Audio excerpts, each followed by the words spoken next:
జూబ్లీహిల్స్ ఉప ఎన్నికకు సంబంధించి సార్ అందరూ కూడా మొత్తం రెడీ అయిపోయిన పరిస్థితి కనపడుతుంది. అక్కడ కాంగ్రెస్ పార్టీ నుంచి నవీన్ యాదవ్‌కి సీట్ ఇచ్చారు. అంజన్ కుమార్ యాదవ్ చూస్తే నేను రిజైన్ చేసేస్తున్నాడు అతను అని చెప్పి తెలుస్తుంది.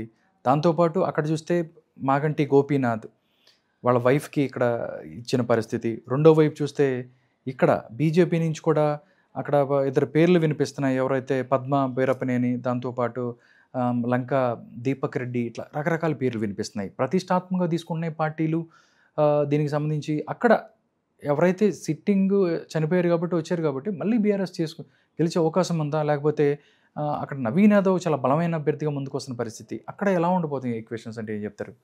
ఇప్పుడు జూబ్లీహిల్స్ అంటూనే సరే రాష్ట్రం విడిపోక ముందంటే మనం ఆ టైంలో విడిపోయింది కాబట్టి సెటిలర్స్ అంటే ఆంధ్ర వాళ్ళే ఎక్కువ పర్సెంటేజ్ ఉన్నటువంటి ప్రాంతం అది. ఉన్నప్పుడు గోపీనాథ్ ఎందుకు అప్పుడు గోపీనాథ్కి ఎందుకు అవకాశం ఇచ్చారు? ఒకప్పుడు ఆయన తెలుగుదేశం కమ్మ సామాజిక వర్గం. కేసీఆర్ తెలివిగా అతన్ని తన వైపు తిప్పుకొని అతన్ని టికెట్ ఇచ్చారు, గెలిచాడు. అంతకుముందు గెలిచాడు, మళ్ళీ గెలిచాడు. సరే ఇప్పుడు చనిపోయారు, భార్యను టికెట్ ఇచ్చారు. ఆంధ్ర ప్రాంతం వాళ్ళు కాబట్టి ఆంధ్ర ఓటర్లు ఖచ్చితంగా అట్రాక్టివ్ అవుతారు, నో డౌట్. కాబట్టి అధికారంలో ఉన్నటువంటి కాంగ్రెస్ పార్టీ సమాధాన దండోపాయాలు ఉపయోగిస్తుంది కదా, చేతిలో పవర్ ఉంటుంది కాబట్టి. అంత ఈజీగా గెలవలేని పరిస్థితిని తీసుకొచ్చే అవకాశాలు ఎక్కువ ఉంటాయి వాళ్ళకి.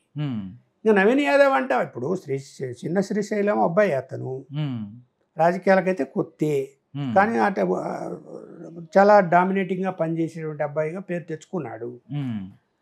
తర్వాత బీసీ, అక్కడ బీసీ నియోజకవర్గం కాదు అది, బీసీ కార్డు అక్కడ పనిచేయడానికి మెజారిటీ ఉండాలి. అక్కడ ముస్లిమ్స్ పర్సెంటేజ్ కూడా బాగుంది ఉంది. మరి ముస్లిమ్స్ అంటే సరే మా కాంగ్రెస్కి అనుకూలంగా ఉంటారు, క్రిస్టియన్స్ అనుకూలంగా ఉంటారు వాళ్ళు చెప్తున్నారు, బీసీకి ఇచ్చామంటున్నారు. వాళ్ళు ఇప్పుడు బీసీకి ఎందుకు ఇచ్చారంటే కాంగ్రెస్ పార్టీ ఈ 42% బిల్లును పెట్టారు కదా, జీవో ఇచ్చారు ఒకటి, ఇది కూడా ఎఫెక్ట్ చూపిస్తుంది. ఇది కూడా ఎఫెక్ట్ చూపిస్తుంది. ఎన్నికలు జరుగుతుండగా అది జరుగుతుంటాయి కాబట్టి చూడు మేము బీసీకి ఇచ్చాము అక్కడ కూడా అని చెప్పుకోవడానికి ఇచ్చినట్టు అనిపిస్తుంది. కానీ నిజంగా బీసీకి ఇవ్వాలా అనేటువంటి ఉద్దేశం అక్కడ నాకైతే కనపడలేదు. మరి గత ఎన్నికలు ఎందుకు ఇవ్వలేదు కదా, అక్కడ అజరుద్దీన్ పోటీ చేశాడు కదా, ఇవ్వలేదు కదా. ఇప్పుడు ఎందుకు ఇచ్చారు మరి అంటే ఇది ఈ లోకల్ బాడీ ఎన్నికల్లో దాన్ని అడ్వాంటేజ్ తీసుకుంటారు.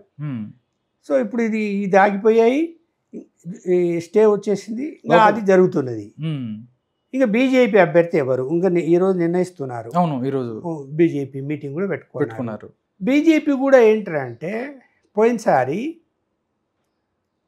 అక్కడ ఆంధ్ర ఓటర్ల పర్సెంటేజ్ ఎక్కువ ఉందని తెలుసు, కమ్మ సామాజిక వర్గం ఓట్లు ఎక్కువ ఉన్నాయని తెలుసు, కానీ రెడ్డిని పెట్టారు.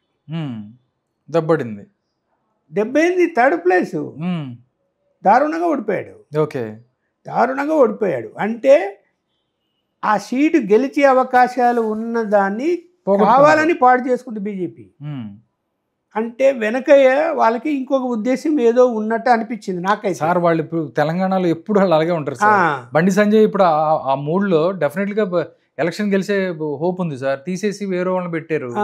ఏమైంది ఇలాగే అంటే ప్రతిసారి ఏదో బ్యాక్గ్రౌండ్ లో ఏదో జరుగుతుందని అనుమానం ప్రతి వాళ్ళకి. చూడండి బీజేపీకి ఎక్కువగా నగరాల్లో పట్టు ఉంటుంది ఎక్కడైనా దేశవ్యాప్తంగా. ఎందుకంటే ఆ చదువుకునేటువంటి వ్యక్తులు, దాంతోపాటు నార్త్ ఇండియన్స్ హైదరాబాద్ ఉంటారు, మార్వాడీస్ ఎక్కువ ఉంటారు ఉంటుంది. ఒక్క రాజాసింగ్ దక్క సిటీలు అందరూ ఓడిపోయినారు కదా బీజేపీ నుంచి, ఎవరు గెలవనేది ఎంత దారుణం అది చెప్పు.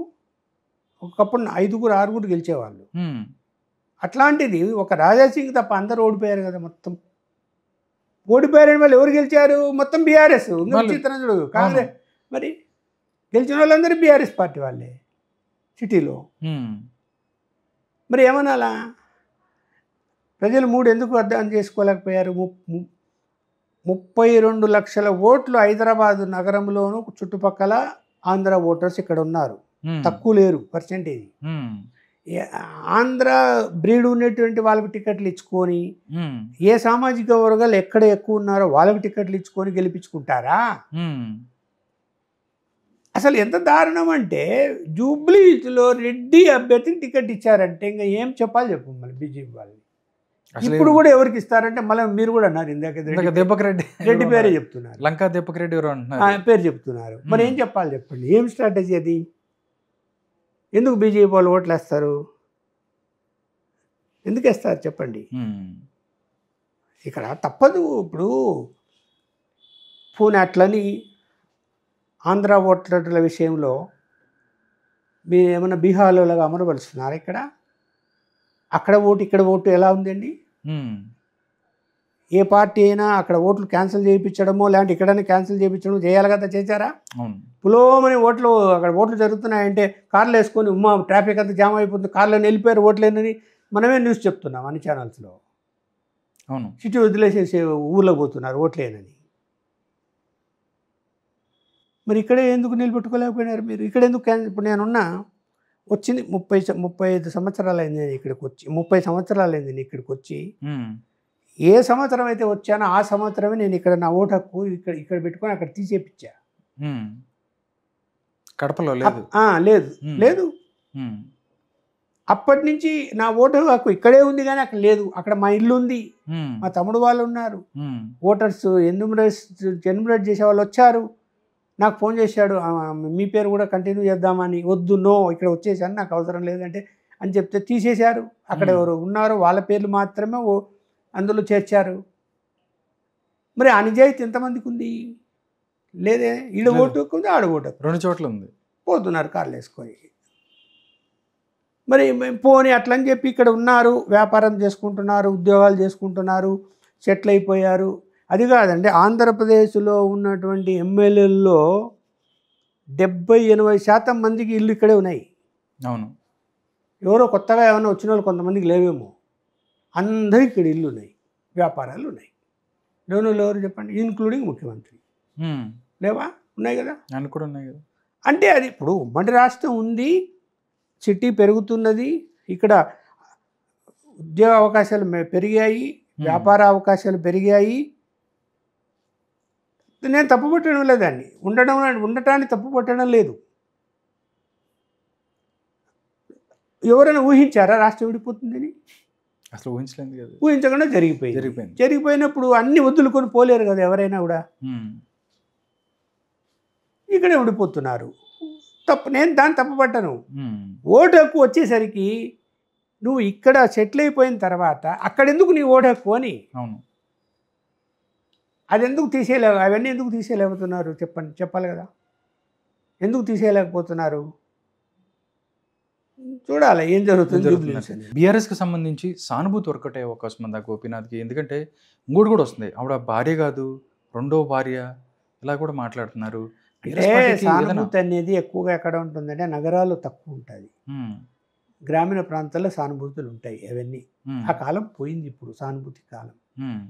ఏమి తండ్రి చనిపోతే కొడుకు ఓటేయాలా, కొడుకు చనిపోతే భార్యకు ఓటేయాలా, ఎందుకు ఓటేయాలా, మనకేం చేసిండ్రు, ఈ ఆలోచిస్తారు కదా.